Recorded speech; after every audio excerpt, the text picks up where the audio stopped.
I've told you in the past, guys, I don't use a script for these things. There's no teleprompter between me and the webcam camera here. No, it's just me off the top of my head and off I go. So in starting today's report, I thought, well, I could discuss how bad of a play last night's 15-dimer on Detroit was. I mean, after all, the Tigers were only down 4-0 before they even came to bat in that game at home. I could point out the fact that Alfredo Simon, who was coming off his first ever complete game, a one-hit shutout of Texas in his last start, was kind of brutal last night.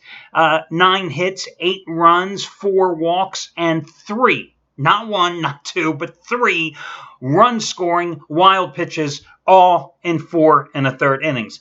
I would say he was having a slight problem with his control. And, of course, I could point out that not only did the Tigers lose that game, but it marked my 3rd straight losing day. I could talk about those things, but what would be the point? Because it would be like being a masochist. So instead, I will point out that I am currently in Atmore, Alabama, right across the street from the Wind Creek Casino. Now, it's one of those casinos where it's not Las Vegas-style games. You know, these are the grade 2 games, which means if you're a casino player, video poker, or slots, or etc., it's all based on bingo. So really, you can be a dummy when it comes to playing video poker at these type of casinos, because it is not a game of skill. It's just pre-programmed. It's all based on bingo balls. If you've ever wondered about it, you should do a Google search and you'll find out all about it. But I'm driving here across country for the 2nd time in a couple of weeks. And one of my things that I enjoy doing over the years, since I've driven all over this damn country, is I love stopping at different college campuses and checking them out and seeing what they look like. Because, listen, for 20 years I've talked about, this team and that team and their stadiums, etc. So yesterday, had a chance for the first time ever, even though I've been through Alabama many, many times, to actually stop and take a look at Auburn University. I'll tell you what a gorgeous campus. And I consider a number of things. I look at the campus. I look, listen, I went to Temple University. I was lucky I got out of there 4 years alive and didn't get killed on North Broad Street. Oh, I'm sorry. All you Temple backers, it's so much better now, granted. But back in the day, no. It was not a nice, pretty place to be going as a commuter school. And I'll stand by that. But the bottom line is, I look at the campus, I see, geez, would it be a neat place to live? What's the dorms like, and you go to Auburn, and then there's other things, do they have like a little town around the community, around the campus, the football stadium? Well, the football stadium, Auburn, magnificent. I love how it's in the center of everything. I mean, and then right around the football stadium, you see all these new resident halls, and I'm thinking, my gosh, what a great thing. Saturday nights, you literally walk out from your dorm room and boom, you're right there at the stadium. Cute little downtown area. Been to Tuscaloosa many times, saw the University of Alabama. Gotta tell you, I think Auburn's a hell of a lot better. So where am I going? Let's see. Today, heading over to Biloxi, Mississippi. Not because I'm going to be gambling, but my wife needs to lose money in Biloxi, Mississippi. She stimulated the economy here in Alabama last night. She feels it's her job to stimulate the economy in Mississippi today and tomorrow. So Biloxi, here we come. And, of course, then got to go to Louisiana. Going to drove through LSU a couple of weeks ago, in fact, when I was driving cross country. Really neat when you come down there and you see the stadium. And then on the other side, you see the Maravich Assembly Center there where they play basketball. Totally different type of campus, kind of charming in an old Southern style way. I much would rather prefer Auburn, which I got to tell you, of college campuses I've seen, I would rank Auburn up there along with Baylor University in Waco. I would also say University of North Carolina and Chapel Hill. They're probably the 3 nicest looking campuses I've ever visited in my life. But anyway, I digress. Let's talk about something else here today. Half-price play of the day is going to be Steve Buden's number 1 NBA crew. The past 5 years, yes, I said NBA. This is the crew that went 9-2 with their 50-dime releases in the NBA Finals each of the past 2 years combined. 9-2 record. You got them all at discount. And they had just their second baseball play of the season on Monday. It was a 50-dime release. You got it at a discounted price. It was the Cubs 2-1 with John Lester over the Indians and Corey Kluber. Today, the first ever 100-dime baseball release. I saw this come down the pike through the email. I got to make it the half-price play of the day, and it is.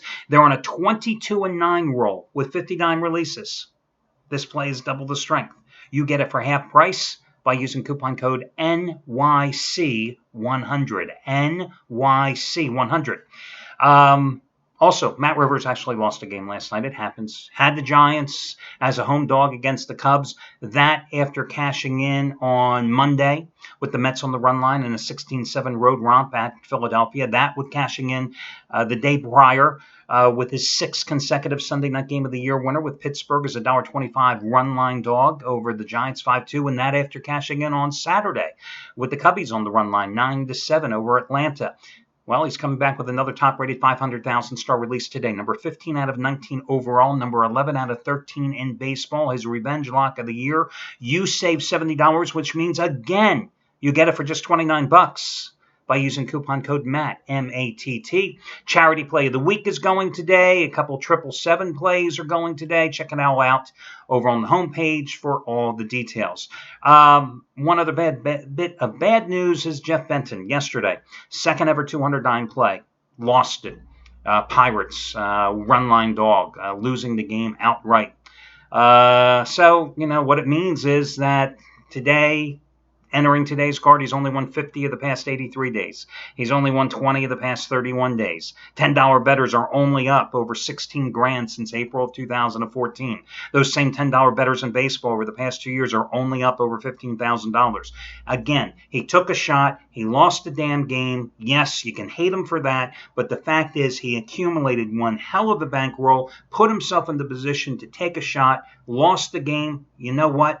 Again, if you're doing this thing we call gambling, this thing we love, if you don't take shots to take the bankrolls, make them explode, send them off to college with a big piece of luggage, well, what are you doing? Why are we doing what we're doing? I mean, we're not in here to make nickels and dimes. We want to accumulate nickels and dimes and turn them into big dollars, wads of cash. So when you have a bankroll, you got to take a shot. That just makes sense to me. Okay, let's get to your complimentary plays. Yesterday, I only had a losing day with the complimentary plays for the 10th time in the past 45 days. I took the collar yesterday. Lost with the Mets on the run line, only won by 1 run at Philadelphia. Lost on the Giants at home. So 58-30 with the complimentary plays over the past 45 days. Only 10 losing days along the way.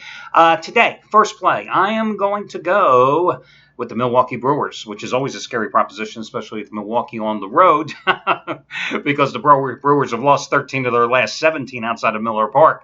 But even though the Indians have won 6 of their last 8, averaging a little over 8.5 runs a game at home, that little streak, I'm going to ignore it and instead back the Brewers and Jimmy Nelson, because his last 11 starts, of which the Brewers have won 9 of them, he's really pitched great ball. 2.39 earned run average.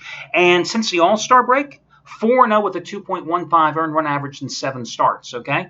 Now, Cody Anderson is starting today because Carlos Carrasco was put on the injured list because of a shoulder problem. Now, the irony here is that Cody Anderson was originally ticketed to make a rehab start at single-A ball. His only rehab so far has been an extended bullpen session on Friday, okay?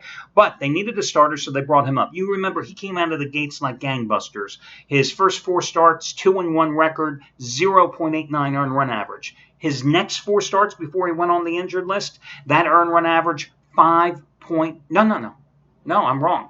He had an 0-2 record and had an earned run average of over 10 in those next 4 starts. So under 1 in his first 4 starts, over 10 in his next 4 starts, went on to the disabled list with a strained oblique muscle. I just don't have a lot of faith here. I got to go with Milwaukee in this spot. Your other complimentary play, I'm going to take Tampa Bay on the run line. A little bit of a home dog, maybe $1.05, $1.10, but it doesn't really matter. Tampa Bay minus the 1.5 runs at home with Chris Archer, who has a 2.86 ERA, pitching at that white elephant known so affectionately down there as Tropicana Field in St. Petersburg, a lousy place to watch a baseball game, and one of the ugliest stadiums in a really crappy area, as far as I'm concerned. Listen, he is 4-0 lifetime against the Minnesota Twins, who come into this contest having won 5 straight on the road after taking last night's series opener, and in those 4 wins, 0.74 earned run average, coming off a magnificent performance at Houston, where the Astros have just been dynamite this season. Last Thursday at Houston, 1 hitter, 11 strikeouts, 1-0, going the distance. Quite a turnaround because 5 days earlier had perhaps his worst start in a couple of years in the major leagues when he gave up 8 runs and 11 hits in 5 1/3 innings in a visit to Arlington against the Rangers. The Twins are going with Tyler Duffey, making just his 4th career start. The rookie has only given up 2 runs in 13 2/3 innings in his last 2 starts, but first start at Toronto gave up 6 runs in 2 frames. Again, I think Tampa is worth the investment, making them a slight home dog here, laying the 1.5 runs with Chris Archer on the hill to end Minnesota's winning streak. So Tampa on the run line, along with the Milwaukee Brewers, going to be your 2 complimentary plays. That'll do it, guys. Best of luck to you all, and I'll catch you again tomorrow when we do this one more time.